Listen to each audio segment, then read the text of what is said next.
আসসালামু আলাইকুম সম্মানিত ভিউয়ার্স, আশা করছি সবাই ভালো আছেন। অ্যাসেসমেন্ট ইয়ার 2025-26 অর্থাৎ কর বর্ষ 2025-26 এর আয়কর রিটার্ন যারা এখনও সাবমিট করেননি তাদের জন্য আজকের এই ভিডিও। আজকে আমি দেখাবো একজন সরকারি প্রাথমিক বিদ্যালয়ের প্রধান শিক্ষকের আয়কর রিটার্ন কিভাবে সাবমিট করবেন সে সম্পর্কে, সেই সাথে ট্যাক্স কিভাবে অনলাইনে পেড করবেন সেটাও আজকের এই ভিডিওর মাধ্যমে আমি দেখাবো। তো ই রিটার্ন ওয়েবসাইটে প্রবেশ করে কিভাবে রিটার্ন ফর্ম সাবমিট করবেন সেটা আমি দেখাচ্ছি। এজন্য প্রথমে আপনাকে কি ব্রাউজার ওপেন করতে হবে। আমি এখানে ক্রোম ব্রাউজার ওপেন করছি এবং এই যে সার্চ বার আছে এখানে লিখছি এই যে ই রিটার্ন, এই যে ই রিটার্ন দেখতে পাচ্ছেন, এটা আমি ক্লিক করছি। ই রিটার্নে ক্লিক করার পর এই যে ই রিটার্নের যে ওয়েবসাইটটি আছে প্রথমে এখানে ক্লিক করব। ক্লিক করার পর ই রিটার্ন জাতীয় রাজস্ব বোর্ডের ওয়েবসাইটে এখানে অনেকগুলো অপশন থাকবে। এখানেতে আপনি যে ই রিটার্ন 2 নাম্বার যে অপশনটা আছে ই রিটার্ন এখানে ক্লিক করবেন। ক্লিক করার পর এখান হতে দেখুন are you registered in e return system. আপনি কি ই রিটার্ন সিস্টেমে রেজিস্ট্রেশন করেছেন বা করা আছে? যদি থাকে তাহলে আই অ্যাম অলরেডি রেজিস্টার্ড এখানে ক্লিক করবেন, আর যদি না থাকে তাহলে I am not yet registered এখানে ক্লিক করবেন। যেহেতু আমি যার রিটার্ন সাবমিট করব উনি অলরেডি 2টি রিটার্ন সাবমিট করেছেন, তাই আমি এখানে ক্লিক করছি। আই অ্যাম অলরেডি রেজিস্টার্ড এখানে ক্লিক করছি। তো এরকম একটা ইন্টারফেস আসবে। এখান হতে আপনি কি করবেন, ট্যাক্স পেয়ার্স আইডেন্টিফিকেশন নাম্বার অর্থাৎ 3 নাম্বারটা এখানে দিবেন, পাসওয়ার্ডটা দিবেন এবং এই যে ক্যাপচা যেগুলো আছে এই বর্ণগুলো এখানে লিখবেন, লিখে এই সাইন ইন করবেন। আমি করে নিচ্ছি, আপনারাও করে নেবেন। এখন আমি ক্যাপচা টাইপ করছি, small Z, capital J, capital O, capital J, capital Z, capital R লেখার পর এই সাইন ইনে ক্লিক করছি। দেখুন আমরা ই রিটার্নের ওয়েবসাইটের অভ্যন্তর প্রবেশ করেছি। এখানে দেখুন অ্যাসেসমেন্ট ইয়ার 2024-25 সিলেক্ট করা আছে। অ্যান্ড বাম দিকে দেখুন এই যে এখানে আছে রেগুলার ই রিটার্ন, এখানে ক্লিক করবেন। ক্লিক করার পর দেখুন অ্যাসেসমেন্ট ইনফরমেশন অর্থাৎ কর তথ্য, যেটা হচ্ছে রিটার্ন স্কিম, এটার সেলফ, এটা চেঞ্জ করতে পারবেন না, সিলেক্ট করা আছে। অ্যাসেসমেন্ট ইয়ার 2025-26 এটাও সিলেক্ট করা আছে। ইনকাম ইয়ার অর্থ বছর, অর্থাৎ কোন অর্থ বছরের করটা আপনি দিবেন, ফ্রম 1/7/2024 টু 30/6/2025 অর্থাৎ 24-25 অর্থ বছরের কর আপনাকে 25-26 এই কর বর্ষে পরিশোধ করতে হবে। আচ্ছা, রেসিডেন্ট স্ট্যাটাস, এখানে রেসিডেন্ট নন রেসিডেন্ট, এটা আপনি রেসিডেন্ট দিবেন যেহেতু বাংলাদেশি নাগরিক। আচ্ছা, এরপর স্ক্রল করে নিচে যাচ্ছি। ট্যাক্স এক্সাম্পটেড ইনকাম, করমুক্ত আয়, আপনার কোনো করমুক্ত আয় আছে কিনা, থাকলে ইয়েস, না থাকলে নো। হেডস অফ ইনকাম, আয়ের খাতসমূহ। Any taxable income in the income year, এই আয় বর্ষে কোনো ট্যাক্সেবল ইনকাম আছে কিনা, ইয়েস দিবেন যেহেতু আপনার বেতনভুক্ত কর্মচারী বেতন পান, আর নো দিলে এগুলো আসবে না। আচ্ছা, এখানে অপশন অনেকগুলো আছে, আপনার যেটা যেটা প্রযোজ্য সেটা আপনি দিবেন। ইনকাম ফ্রম এমপ্লয়মেন্ট অর্থাৎ চাকরি হতে যে আয়টা আসে সেটা এখানে ক্লিক করবেন। ইনকাম ফ্রম রেন্ট, যদি ভাড়া হতে আসে তাহলে এটা সিলেক্ট করবেন। ইনকাম ফ্রম এগ্রিকালচার থেকে আয় হলে এটা দিবেন। ইনকাম ফ্রম বিজনেস হতে আয় হলে এটা দিবেন। Capital gains, income from financial assets, যদি আপনার এফডিআর ডিপিএস থাকে এটা দিতে পারেন। এখানে ক্লিক করলেই আপনার হয়ে যাবে, আর এখানে যদি না থাকে তাহলে ক্লিক করবেন না, রিমুভ। আচ্ছা, any income from the following source, এই নিচের সোর্স হতে আপনার কোনো ইনকাম আসে কিনা, যদি থাকে তাহলে এখানে ক্লিক করে দিবেন। আচ্ছা, এরপর ভলান্টারি ডিসক্লোজার অফ ইনকাম অর্থাৎ স্বেচ্ছাসেবক হতে কোনো ইনকাম আসে কিনা, থাকলে দিবেন, না থাকলে নো। আমার যে ক্লায়েন্ট আছে ওনার এটা নেই তাই ওটা দিচ্ছি না। এরপরে যে এখানে দেখেন সেভ ড্রাফট, আপনি এটা সেভ করে নেবেন আগে, সেভড। এরপর সেভ অ্যান্ড কন্টিনিউ এখানে ক্লিক করবেন। আচ্ছা, এডিশনাল ইনফরমেশন অর্থাৎ অতিরিক্ত আরও যে তথ্যগুলো আছে সেগুলো এখানে দিতে হবে। Location of main source of income, আচ্ছা প্রধান আয়ের যে লোকেশন এরিয়া সেটা আপনাকে এখানে সিলেক্ট করতে হবে। এখানে ড্রপডাউন মেনুতে ক্লিক করবেন, এখানে 1 2 3 4 5টা লোকেশন আছে, এখানে যেটা আপনি পড়েন সেটা এখানে সিলেক্ট করবেন। Dhaka north city corporation, Dhaka south city corporation, Chattogram city corporation, other city corporation, any other area অর্থাৎ আপনি যদি যে এরিয়াতে আপনি চাকরি করেন সেটা সিলেক্ট করবেন। আমার ক্লায়েন্ট এনি আদার এরিয়াতে চাকরি করেন তাই এখানে সিলেক্ট করছি। তারপর এখানে আছে দেখুন war wounded gazetted freedom fighter থাকলে এটা দিবেন, পারসন উইথ ডিসেবিলিটি থাকলে এটা দিবেন, claim benefit as a parent oblique legal guardian of a person with disability থাকলে এটা ক্লিক করবেন। আচ্ছা, ট্যাক্স রিবেট, কর ছাড়, আপনি কি কর ছাড় চান? হ্যাঁ, claim tax rebate for investment, অর্থাৎ বিনিয়োগের উপর কি কর ছাড় চান? থাকলে yes. IT 10B requirements, IT 10B requirements এখানে কি আছে দেখুন, গ্রস ওয়েলথ ওভার 50 লাখ, অর্থাৎ 50 লাখের উপরে আপনার সম্পদ আছে কিনা, থাকলে ইয়েস, না থাকলে নো। এখানে আমি নো দিচ্ছি। আচ্ছা, ওন মোটর কার, থাকলে ইয়েস, না থাকলে নো। ওন অফশোর প্রপার্টি, বিদেশি কোনো সম্পত্তি আছে কিনা, থাকলে ইয়েস, না থাকলে নো। এরপর shareholder director of a company, এটা থাকলে দিবেন ইয়েস, না থাকলে no. Have any house property, থাকলে ইয়েস, না থাকলে নো। আচ্ছা, আমার ক্লায়েন্টের নেই তাই আমি এখানে নো দিচ্ছি। এরপর কন্টিনিউ ক্লিক। দেখুন এখানে আছে দেখেন ইনকাম ডিটেলস, আমি অ্যাসেসমেন্ট কমপ্লিট করেছি, এখন আছে ইনকাম ডিটেলে। আর এরপর rebate, expenditure, assets and liabilities, tax and payment, return view, এই সবগুলো ধাপ আমাদের অতিক্রম করতে হবে। এখন আমরা আছি ইনকামে। আচ্ছা, এখন এমপ্লয়মেন্ট টাইপ, এখানে ড্রপডাউন মেনুতে ক্লিক করবেন, government pay scale payment through আইবাস plus plus, আপনি বেতন আইবাস প্লাস প্লাস হতে পান কিনা, সরকারি চাকরিজীবীরা পান তাই এটা সিলেক্ট করছি। Government pay scale payment not through আইবাস plus plus, যদি আইবাস প্লাস প্লাস থেকে না পান তাহলে এটা সিলেক্ট করবেন, আর অন্যান্য যারা চাকরি করেন তারা এটা সিলেক্ট করবেন। আচ্ছা, যেহেতু সরকারি চাকরিজীবী তাই আইবাস প্লাস প্লাস এটা সিলেক্ট করেছি। আচ্ছা, নেম অফ দ্য অফিস, এটা আপনার প্রতিষ্ঠানের নামটা দিয়ে দিবেন। আচ্ছা, ডেজিগনেশন, এখানে আপনার পদবিটা দিয়ে দিবেন। আচ্ছা, পার্টিকুলার্স, এখানে আপনার আয়ের যে বিভিন্ন খাত সেই খাতওয়ারি আপনাকে হিসাবটা দিতে হবে। প্রথমে আছে বেসিক পে, অর্থাৎ মূল বেতন, 1 বছরের যে মূল বেতন সেটা আপনাকে এখানে দিতে হবে। তো আপনাকে এই জন্য একটি স্যালারি শিট তৈরি করে নিতে হবে। সেই স্যালারি শিট কীভাবে তৈরি করবেন সেটা আমি দেখাচ্ছি।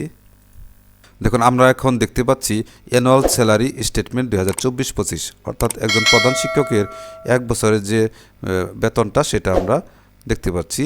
তো এটা আপনারা তৈরি করে নেবেন, MS ওয়ার্ডে তৈরি করে নেবেন এভাবে। আচ্ছা, দেখুন এখানে পার্টিকুলার্স, এখানে মান্থলি পে, এখানে ইয়ার্স, এখানে টোটাল। তো প্রথমে পার্টিকুলার্স আছে বেসিক পে, অর্থাৎ বেসিক মূল বেতন। আচ্ছা, মূল বেতন 1 মাসে হচ্ছে এইটা, আপনার যা হবে সেটা এখানে বসাবেন। এবং ইয়ার্স, অর্থাৎ 1 মাসেরকে 12 দিয়ে গুণ করলে 12 মাসেরটা বের হবে, এখানে টোটাল হবে এটা। আচ্ছা, তো এই টোটাল টাকাটা আপনি নিয়ে রিটার্নে নিয়ে বসাবেন। আচ্ছা, এরপর দেখেন হাউস রেন্ট অ্যালাউন্স, বাড়ি ভাড়া যত আসবে এটাকে আপনি 12 দিয়ে গুণ দিয়ে টোটাল যা আসবে এটা নিয়ে বসাবেন। মেডিকেল অ্যালাউন্স, এটাকে 12 দিয়ে গুণ দিয়ে এটা নিয়ে বসাবেন। বাংলা নিউ ইয়ার অ্যালাউন্স 20% মূল বেতনের, এটা কিন্তু বছরে একবার হয়, 1 দিয়ে গুণ করবেন যেটা হবে এটাই। আচ্ছা, ফেস্টিভ্যাল অ্যালাউন্স, উৎসব ভাতা, মূল বেতনের যা পাবেন তাই হবে। এটা যেহেতু মুসলমানদের 2টা উৎসব হয়, ঈদুল ফিতর এবং ঈদুল আজহা, এই 2 দিয়ে গুণ দিয়ে যা হবে তাই। ডেয়ারনেস অ্যালাউন্স, অর্থাৎ বিশেষ স্পেশাল বেনিফিটস, অর্থাৎ আপনার বিশেষ ভাতা প্রণোদনা যেটাকে বলে, এটা হচ্ছে আপনার মূল বেতন 5%-এ যা আসে এটাকে আপনি 12 দিয়ে গুণ দিবেন, অর্থাৎ 12 মাসে যা হবে তাই নিয়ে ওখানে বসাবেন। আচ্ছা, এরপর জিপিএফ ইন্টারেস্ট, টিএডিএ, প্রধান শিক্ষকের টিএডিএ আছে, টিফিন অ্যালাউন্স আছে। এরপর যদি শিক্ষা ভাতা থাকে সেটা আপনি এখানে অ্যাড করবেন, অ্যাড করে এখানে টোটাল এখানে আসবেন। এরপর দেখেন ডিডাকশন, তো এরপর দেখেন রেভিনিউ স্ট্যাম্প, আপনার প্রতি বেতনে প্রতি বিলে আপনার 10 টাকা করে কর্তন করবে। এটা 12 মাসে 12টি এবং উৎসব বোনাস 2টি, 14, আর একটি হচ্ছে নববর্ষ ভাতা। এই মোট 15টা বেতনে 10 টাকা করে কাটলে 150 টাকা হবে মোট। আচ্ছা, এরপর দেখুন ওয়েলফেয়ার ফান্ড, অর্থাৎ কল্যাণ তহবিলে 150 টাকা করে, অর্থাৎ মূল বেতনের 1%-এ, কিন্তু 150 টাকার বেশি নয় প্রতি মাসে। আর এটাকে 12 দিয়ে গুণ দিবেন, 12 মাসে হবে 1800 টাকা। আচ্ছা, ডিডাকশন অফ জিপিএফ, অর্থাৎ আপনি জিপিএফ কর্তন প্রতি মাসে যা করেন 12 দিয়ে গুণ দিবেন যেটা হবে এটা। আচ্ছা, টোটাল ডিডাকশন এটা। আচ্ছা, এভাবে আপনি আপনার স্যালারি শিটটি তৈরি করে নেবেন। তো চলুন আবার মূল ভিডিওতে যাই। বেসিক পে, এখানে 1 বছরের মূল বেতন বসাবেন। এখানে হাউস রেন্ট অ্যালাউন্স, এটাও 1 বছরটা বসাবেন। মেডিকেল অ্যালাউন্স, এটাও 1 বছর বসাবেন। এরপর বাংলা নিউ ইয়ার অ্যালাউন্স, এটাও বছরে একবার। ফেস্টিভ্যাল অ্যালাউন্স বছরে 2বার এখানে বসাবেন। ডেয়ারনেস অ্যালাউন্স, এটা মূল বেতনে 5% 1 বছর এটা বসাবেন। জিপিএফ ইন্টারেস্ট এখানে বসাবেন। এটা কোথা থেকে পাবেন এটা দেখে আসি। এই দেখুন অ্যানুয়াল জিপিএফ অ্যাকাউন্ট স্টেটমেন্ট বের করবেন, এখান হতে দেখেন জিপিএফ প্রফিট, এখানে যে প্রফিটটা দেখতে পাচ্ছেন এটা নিয়ে বসাবেন, কপি করে নিয়ে এটা এখানে বসাবেন। আচ্ছা, টিএডিএ এটা প্রধান শিক্ষকরা পেয়ে থাকেন, এটা বসাবেন। আচ্ছা, টিফিন অ্যালাউন্স এটা এখানে বসাবেন। তো আরও যদি আপনার প্রয়োজন হয় অ্যাড মোরে ক্লিক করবেন, ক্লিক করে এখান হতে যেটা আপনার প্রয়োজন সেখানে ক্লিক করবেন। আচ্ছা, আমি এখানে ক্লিক করছি এডুকেশন অ্যালাউন্স। আচ্ছা, এবার ক্লিক করে এনে এখানে লিখে দিবেন, যেহেতু ওনার এডুকেশন ভাতা নেই তাই এটা ডিলিট করে দিচ্ছি, রিমুভ। আচ্ছা আচ্ছা, এবার সেভ ড্রাফট। সেভ ড্রাফট করার পর দেখুন এমপ্লয়মেন্ট সামারি, এখন সামারিতে ক্লিক করব। এখানে আমরা দেখতে পাচ্ছি যে অ্যামাউন্ট, টোটাল অ্যামাউন্ট এটা, এ ট্যাক্স এক্সামটেড, ট্যাক্স ফ্রি এটা, এবং ট্যাক্সেবল ইনকাম এটা, সি নাম্বার। আচ্ছা, বেসিক পে এটা হচ্ছে ট্যাক্সেবল ইনকাম, এটা ট্যাক্সেবল ইনকামের ঘরে এসেছে। আর হাউস রেন্ট এটা ট্যাক্স ফ্রি। এভাবে আমরা নিচে যাচ্ছি, নিচে গেলে এটা হচ্ছে টোটাল ইনকাম, এটা হচ্ছে ট্যাক্স ফ্রি, আর এটা হচ্ছে ট্যাক্সযুক্ত, যে ট্যাক্সেবল ইনকাম একেবারে শেষেরটা এটা। যেহেতু মহিলাদের 4 লক্ষ পর্যন্ত ট্যাক্স ফ্রি, এটা 4 লক্ষের উপর তাই ট্যাক্সযুক্ত। এরপর কন্টিনিউ ক্লিক, কন্টিনিউ ক্লিক করবো। আমরা রিবেটে এসেছি, রিবেট। আচ্ছা, রিবেট কর্সার ইনভেস্টমেন্ট ক্যাটাগরি। আচ্ছা, কোন কোন ক্যাটাগরি হতে কর্সার চান? লাইফ ইন্স্যুরেন্স প্রিমিয়াম যদি থাকে এখানে ক্লিক করে দিবেন, টিকমার্ক এখানে দিলেই এখানে চলে আসবে অপশন। আমার নাই, এটা দিচ্ছি না। ডিপোজিট পেনশন স্কিম ডিপিএস যদি থাকে ক্লিক দিবেন, আর এখানে ক্লিক করে ব্যাংক সিলেক্ট করে দিবেন, অ্যাকাউন্ট নাম্বারটা দিবেন, তারপরে ডিপোজিট অ্যামাউন্টটা দিবেন। যেহেতু আমার নাই তাই আমি এখানে দিচ্ছি না। আচ্ছা, এরপর দেখুন জেনারেল প্রভিডেন্ট ফান্ড এটা আছে, এখানে টিক মার্ক দিবেন। দেওয়ার পর এখানে দেখুন অ্যাকাউন্ট নাম্বার, জিপিএফ, তার কন্ট্রিবিউশন 1 বছরে যা জমা হয় সেটা এখানে দিবেন। পরে দেখুন আরেকটা আছে approved benevolent fund and group insurance premium, contribution of benevolent fund amount, এখানে দেখুন 150 টাকা করে 12 মাসে 1800 টাকা এটা। আচ্ছা, গ্রুপ ইন্স্যুরেন্স নাই, এখানে 0 বসিয়ে দিবেন। আচ্ছা, এরপর দেখুন আর যদি কিছু থাকে তাহলে এখানে আপনি ক্লিক করে করে বসিয়ে দিবেন। তাহলে total allowable investment for rebate এত টাকা। এরপর আপনি কী করবেন, সেভ অ্যান্ড কন্টিনিউ ক্লিক করবেন। এখন আমরা এসেছি এক্সপেন্ডিচারে, এক্সপেন্ডিচার ব্যয়, expense for food clothing and other essentials, এখানে এই টাকাটা অ্যামাউন্টটা বসিয়ে দিবেন। অ্যাকোমোডেশন এক্সপেন্স এত টাকা। তারপরে দেখেন অটো অ্যান্ড ট্রান্সপোর্ট এক্সপেন্স, এখানে ড্রপডাউন মেনুতে ক্লিক করবেন, ক্লিক করে আপনার যেখানে যেখানে ব্যয় আছে সেটা বসিয়ে দিবেন। আচ্ছা, এখানে আপনি প্রয়োজন মাফিক যা প্রয়োজন যেটা যেটা হয়েছে সেটাই বসাবেন, অতিরিক্তও না এবং কমও না। আচ্ছা, house hold and utility expense এখানে বসাবেন। ইলেকট্রিসিটি আছে এখানে, gas, water, Suarez and garbage আছে এখানে, তারপর phone, internet, TV channels and subscription fee, home support staff and other expense এখানে বসাবেন। ইরিগেশন এক্সপেন্স যদি থাকে দিবেন, না থাকলে নাই। Festival and other special expense, festival, party, events, other special expense. আচ্ছা, এনি আদার এক্সপেন্স এটা। Total expense relating to lifestyle, জীবনযাত্রা ব্যয় ছিল এটা। এরপর দেখুন tax charges etc, payment of tax at source and advance tax যদি থাকে তাহলে এখানে দিবেন, যে আমার এখানে নেই। Payment of tax surcharge or other amount, এখানে 3000 অ্যাসেসমেন্ট ইয়ার 2024-25 আমি এটা পেড করেছিলাম, সেটা এখানে বসিয়ে দিচ্ছি। Interest payment of personal loan, এটা যেহেতু লোনের ইন্টারেস্ট আছে সেটা এখানে বসিয়ে দিলাম। এরপর দেখেন এনভায়রনমেন্টাল চার্জার্স এটা নেই। Total amount of expense and tax এটা হচ্ছে এটা। আচ্ছা, এরপর আপনি কি করবেন, সেভ অ্যান্ড কন্টিনিউ এখানে ক্লিক করবেন। অ্যাসেটস অ্যান্ড লায়াবিলিটিস, এখানে লেখা আছে one two import data from assets and liabilities of assessment year 2024-25 submission, অর্থাৎ 2024-25 করবর্ষের অ্যাসেটস অ্যান্ড লায়াবিলিটিস যদি রাখতে চান তাহলে ইম্পোর্ট অ্যান্ড নোটেবল এখানে ক্লিক করতে হবে। ক্লিক করার সাথে সাথে দেখুন এখানে 24-25 করবর্ষের যা আপনি বসিয়েছিলেন সেগুলো এখানে শো করছে। অ্যাসেটসের মধ্যে কী আছে দেখুন, নন এগ্রিকালচার প্রপার্টি। আচ্ছা, এখানে description of location, type of acquisition, তারপরে দেখুন এখানে গিফট, তারপর এরিয়া অফ দ্য প্রপার্টি এটা ইউনিট, এখানে দেখুন ডেসিমাল, আর value at the start of income এখানে 0, যেহেতু গিফট পেয়েছে তাই এখানে 0। ফিনান্সিয়াল অ্যাসেটস দেখুন এখানে যদি থাকে তাহলে টিক মার্ক দিবেন, আর না থাকলে দিবেন না। যেমন ডিপিএস টিক দিলাম, টিক দিলে এখানে কোন ব্যাংক সেটা সিলেক্ট করে দিবেন। এই যে ব্যাংক সিলেক্ট করলে ব্যাংক আসবে, আর না থাকলে নাই। এরপর দেখুন provident fund and other fund আছে, নেম অফ এমপ্লয়ার, নিয়োগকর্তার নাম। আচ্ছা, যিনি আপনাকে নিয়োগ দিয়েছেন সেই নিয়োগকর্তার পদবিটা এখানে দিয়ে দিবেন। আমি দিয়ে দিলাম। এরপর এখানে পার্টিকুলার্সটা দিবেন, পরে অ্যাকাউন্ট নাম্বারটা এখানে দিবেন।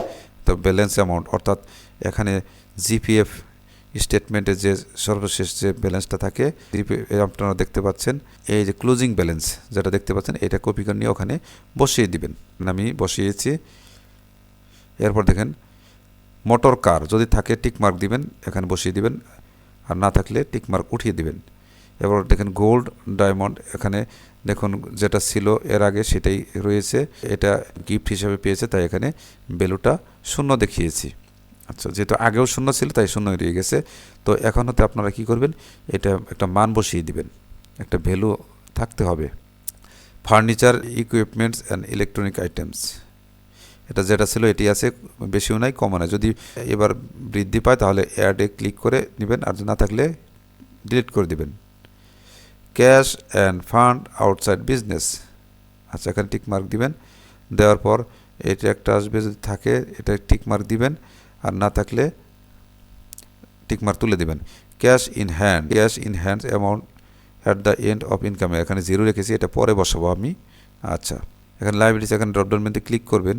ক্লিক করলে প্রথমে আছে দেখেন borrowing from bank or other, যদি ব্যাংক হতে লোন করেন তাহলে এখানে ক্লিক করবেন, আর না থাকলে এখানে টিকমার্ক তুলে দিবেন। Other loan or advance or overdraft, এখান হতে লোন করা হয়েছে তাই এখানে বসিয়ে দিলাম।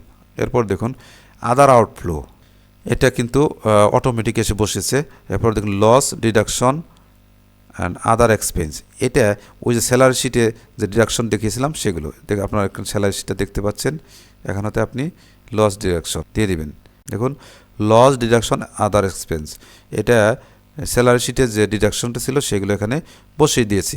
Revenue stamp, deduction of welfare fund, deduction of GPF. আচ্ছা, এরপর দেখুন গিফট, ডোনেশন অ্যান্ড কন্ট্রিবিউশন, এখানে যদি থাকে তাহলে এটা দিবেন, না থাকলে নাই। সোর্স অফ ফান্ড, এটা অটোমেটিক্যালি এখানে বসবে, এটা আপনাকে আর বসাতে হবে না। আচ্ছা, আদার রিসিপ্ট, যদি অন্যান্য জায়গা থেকে পেয়ে থাকেন তাহলে এটা এখানে লিখে দিবেন, কত টাকা পেলেন কার মারফতে। আচ্ছা, না এটা আমি তুলে দিলাম। এরপর net wealth of previous income ইয়ার, পূর্ববর্তী বছরের নেট ওয়েলথ। সামারি, এখন হিসাবটা দেখুন, দেখুন এখানে আছে পার্টিকুলার্স, এখানে আছে অ্যামাউন্ট। আচ্ছা, গ্রস ওয়েলথ, মোট সম্পদ, এটা হলো মোট সম্পদ। টোটাল লাইবিলিটিস আউটসাইড বিজনেস, এটা হচ্ছে লাইবিলিটিস। তো মোট সম্পদ থেকে লাইবিলিটিস বাদ দিলে থাকে নেট ওয়েলথ, এটা। আচ্ছা, আর এটা হচ্ছে গত বছরের নেট ওয়েলথ। এখন এই নেট ওয়েলথ থেকে গত বছর নেট ওয়েলথ বাদ দিলে থাকে এটা চেঞ্জ ইন নেট ওয়েলথ। আচ্ছা, এইটা আর এই যে ব্যয়, জীবনযাত্রা ব্যয়, এই দুইটা যোগ করলে হবে এই, অর্থাৎ এইটা আর এইটা যোগ করলে হবে এইটা, অর্থাৎ টোটাল ব্যয় এইটা। আর আমার সোর্স অফ ফান্ড হচ্ছে এইটা, অর্থাৎ আয়ের উৎস। এখন আয়ের উৎস দেখুন বেশি এই ব্যয়ের চেয়ে, আয়ের উৎস বেশি এই ব্যয়ের চেয়ে। তো কত বেশি দেখুন, এই নিচে 50,000 টাকা বেশি। এটা আমি কি করব, এই কপি করব, কপি করে দেখুন, কপি করে নিয়ে এটা আমি হাতে রাখবো। ওই যে ক্যাশ ইন হ্যান্ড আমি বাদ রেখে এসেছিলাম সেখানে নিয়ে বসাবো এটা। এই যে ক্যাশ ইন হ্যান্ড, হাতে টাকা, এখানে আমি পেস্ট করে দেব। তো ক্যাশ ইন হ্যান্ডে আমি এটা পেস্ট করে দিলাম 50,000 টাকা। এরপর আমি নিচে যাব, দেখুন এখন দেখুন ডিফারেন্স দেখুন 0, অর্থাৎ আমাদের 0 হলে আয় এবং ব্যয় সমান হলে। এরপর সেভ ড্রাফট, সেভ ড্রাফট করার পর আমরা এখন দেখি, এই দেখুন 0। সেভ অ্যান্ড কন্টিনিউ যাবো। এখন ট্যাক্স অ্যান্ড পেমেন্ট, এটা হচ্ছে income from employment. Scroll down করে নিচে যাচ্ছি, দেখুন gross tax before tax rebate, এটা এবং ট্যাক্স রিবেট হচ্ছে এত। রিবেট করার পর দেখুন আমার net tax after tax rebate, এটা আমাদের পেড করতে হবে। আর মিনিমাম ট্যাক্স হলো এটা। আচ্ছা, টোটাল অ্যামাউন্ট পেয়েবল, এটা পে করতে হবে আমাদের 4,809 টাকা পে করতে হবে। তাহলে আমার হিসাব ঠিক আছে, এটা সেভ করব। সেভ। যদি হিসাবের সমস্যা হয় তাহলে আমরা কি করব, রিসেট ক্যালকুলেশন দিব। যেহেতু ঠিক আছে তাই আমি সেভ করছি। এরপর স্ক্রল করে নিচে যাব, ফাইনাল পেয়েবল। ফাইনাল পেয়েবল কি, টোটাল অ্যামাউন্ট পেয়েবল এত। আচ্ছা, টোটাল পেমেন্ট করার পরে এখানে পেমেন্টটা উঠবে। আচ্ছা, এরপর দেখুন যে পেয়েবল যেটা আছে এটা এখানে 0 হবে পরবর্তীতে পে করার পর। আমরা এখন পে করব। এই যে পে নাও, এখানে ক্লিক করব। ক্লিক করার পর পেমেন্ট উইথ রিটার্ন US 173। দেখুন এখানে অ্যামাউন্ট হচ্ছে এটা। Select payment gateway. এখানে দেখুন দুইটা সিস্টেম আছে, একটা হচ্ছে এ চালান আর একটা হচ্ছে সোনালী ব্যাংক। এ চালান আমি সিলেক্ট করলাম। সিলেক্ট করার পর প্রসিড টু পেমেন্ট এখানে ক্লিক করছি। ক্লিক করার পর দেখুন অটোমেটেড চালান অর্থাৎ এ চালানের অভ্যন্তরে আমরা প্রবেশ করেছি। এখানে দেখুন যে সরকারি প্রতিষ্ঠান বরাবর যে উদ্দেশ্যে চালান জমা দেওয়া হচ্ছে সেটা এখানে লেখা আছে, সার্কেল দেওয়া আছে। আচ্ছা, ট্যাক্স জোন দেওয়া আছে, কোন কোন খাতে অবলিক কোডে অর্থ জমা দেওয়া হচ্ছে সেটাও এখানে দেওয়া আছে। এরপর আপনি এটা অর্থ পরিশোধের জন্য ব্যাংক নির্বাচন করুন। ইন্টারনেট ব্যাংকিং আছে, প্রথমে মোবাইল ব্যাংকিং আছে, এখানে ক্লিক করবেন। কার্ড পেমেন্ট আছে, এখানে ক্লিক করবেন। দেখুন আমি মোবাইল ব্যাংকিং করছি, এখানে ক্লিক করছি।